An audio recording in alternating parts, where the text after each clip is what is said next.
the bustling hallways of St. Mary's Secondary School, Sandra felt out of place. It was her first day in SS1, and the overwhelming newness of the environment made her feel insignificant. The chatter of students, the ringing of school bells, and the unfamiliar faces all contributed to her anxiety. She kept her head down, holding her books tightly to her chest as she navigated through the seas of students. Ben, a senior in SS3, the head boy of the school, noticed the new girl. He had a reputation for being strict but fair, and his presence commanded respect. Today, however, his attention was drawn to the shy girl trying to blend into the walls. Something about her vulnerability struck a chord with him. He decided to keep an eye on her, not out of pity, but a strange sense of responsibility. During lunch break, Sandra would go to the school canteen, find a spot where she could bag the students to avoid eye contact with anyone. She missed her old friends and the familiar comfort of her previous school. Lost in thought, she didn't notice Ben approach. Mind if I join you? He asked, snapping her out of her daydream. Sandra looked up to see a tall, handsome boy with an authoritative yet kind demeanor. She recognized him immediately as the head boy. Sure, she mumbled, moving her back to make space for him. I am Ben, he introduced himself with a smile. Sandra, she replied. Ben struck up a conversation, asking her about her previous school and how she was adjusting.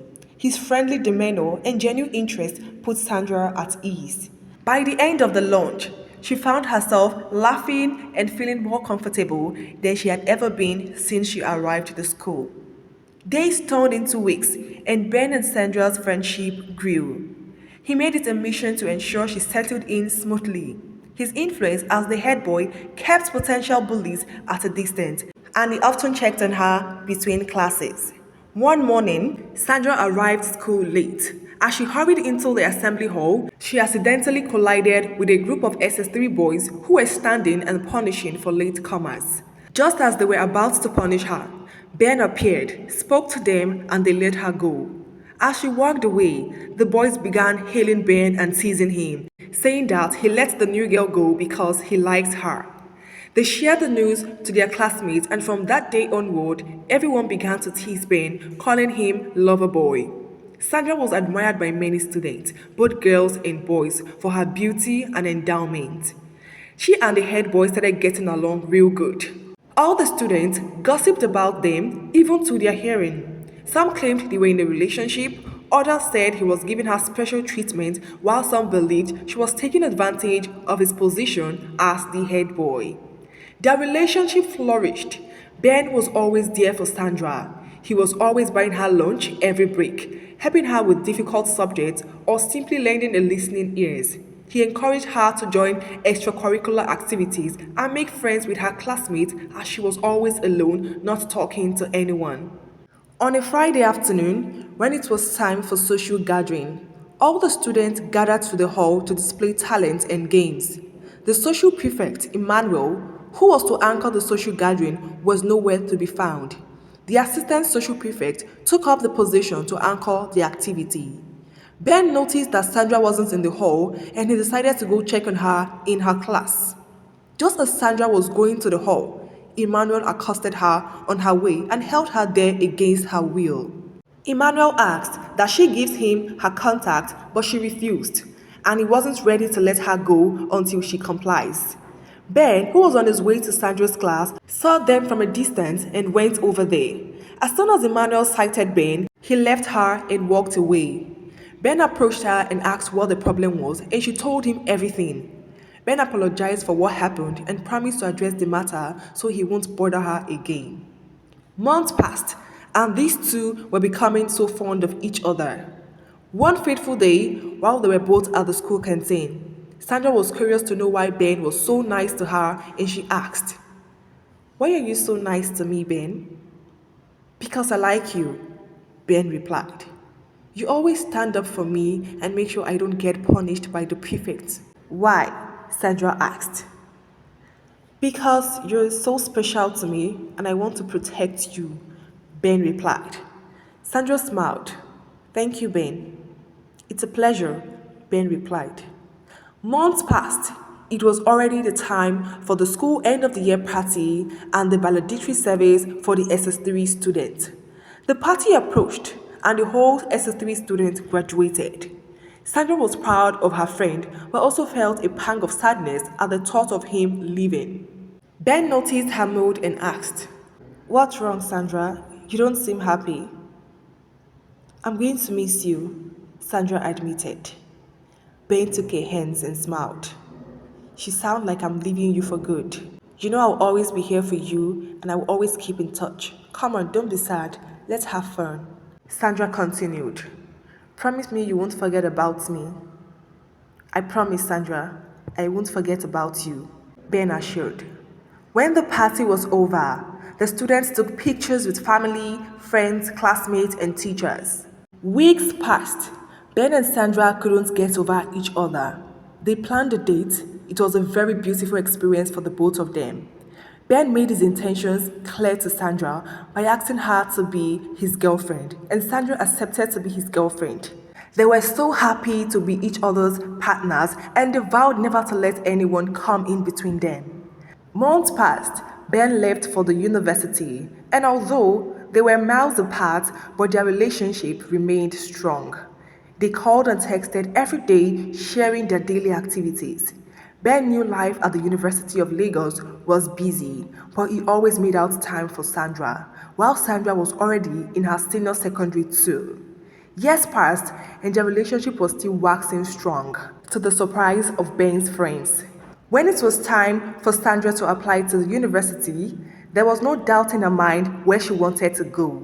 She applied to the University of Lagos and was ecstatic when she received her acceptance letter. Ben was overjoyed when Sandra joined him at the university. Their love for each other deepened, and Ben introduced Sandra to all his friends. However, their relationship was not without challenges. Sandra's beauty and endowment attracted attention, leading to occasional jealousy and misunderstandings. But they always worked through their issues, guided by their deep affection for each other. Ben, who was into school politics, took proper care of Sandra. He took her as his responsibility and was very protective of her. He took her to fancy dinners, bought gifts for her, and made her feel cherished. Sandra, in turn, supported Ben in his political ambition and academic pursuits. After Ben graduated, he secured a well-paying job, allowing him to support Sandra through his studies. Their bond grew even stronger, and Ben decided it was time to take it to the next level. On Sandra's sign-out day at the university, Ben planned a grand surprise. He arrived at the campus with his friends, all in their flashy cars. They drew a crowd as they approached Sandra, who was celebrating with her friends on her last day in school. Ben stepped out, holding a bouquet of flowers and a money cake. He walked up to Sandra, who was stunned and speechless. As the crowd watched, Ben got down on his knees and proposed. "Sandra, you've been the love of my life since the day I met you. You complete me. You're my strength and my confidence." "Sandra Okeke, would you give me the honor of being the happiest man on earth by marrying me?" he asked. Tears of joy streamed down Sandra's face as she nodded. "Yes, Ben, I'll marry you." The crowd erupted in cheers. Everyone was happy, shouting. Sandra's friends hugged her, sharing in her happiness. It was a moment of pure bliss, a promise of a beautiful future together. The news spread round the school, and Sandra and Ben related the news to their family. Ben wasted no time in wifing Sandra. Their wedding was a grand affair, attended by friends, family, and well-wishers. Sandra looked radiant in her white gown, and Ben couldn't take his eyes off her. They exchanged vows, promising to love and cherish each other for the rest of their lives. Ben's romantic nature shone through every details. He wrote a heartfelt speech expressing his love and commitment to Sandra. As they danced their first dance as husband and wife, there wasn't a dry eye in the room. Their married life began blissfully. Ben was the epitome of a loving husband. He pampered Sandra, ensuring she never lacked anything. He cooked for her, took her on surprise dates, and made her feel like the most special person in the world. Sandra too was devoted to Ben. She supported his career and took proper care of the home with love. They were the perfect couple, deeply in love and excited for their future. When Sandra discovered she was pregnant, their joy knew no bounds. Ben was over the moon and he vowed to be there for Sandra every step of the way. He attended every doctor's appointment with her, read books on pregnancy, and even took up cooking to ensure Sandra ate healthily. However, Sandra's pregnancy was not easy. She experienced severe morning sickness and fatigue. Ben was her rock, always there to comfort her and make her feel better. As months passed, Sandra's pregnancy complications increased. She was in constant discomfort and her due date came and went. Ben grew anxious but never let Sandra see his worry. He remained positive and supportive, doing everything he could to keep her spirits up. When Sandra finally went into labor, Ben was by her side, holding her hands.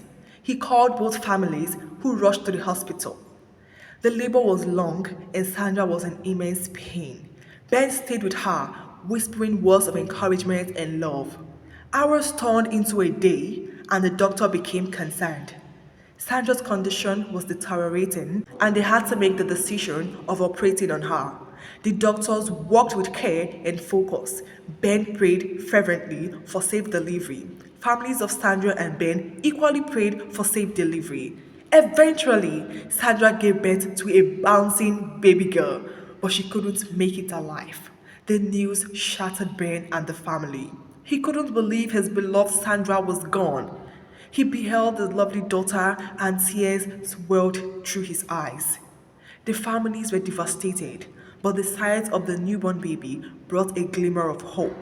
They named her Comfort, as her presence symbolized solace and relief amidst their grief, offering a sense of emotional ease and a beacon of joy during difficult times. Days that passed, Ben was a shadow of his former self. Just 1 year of their marriage and such tragedy befell him. The loss of Sandra left a void that seemed impossible to fill. He went through the routine of taking care of Comfort with his family's help, but he no longer had that same spark in his eyes. He spent nights holding his daughter, tears streaming down his face as he whispered to her about the wonderful woman her mother was.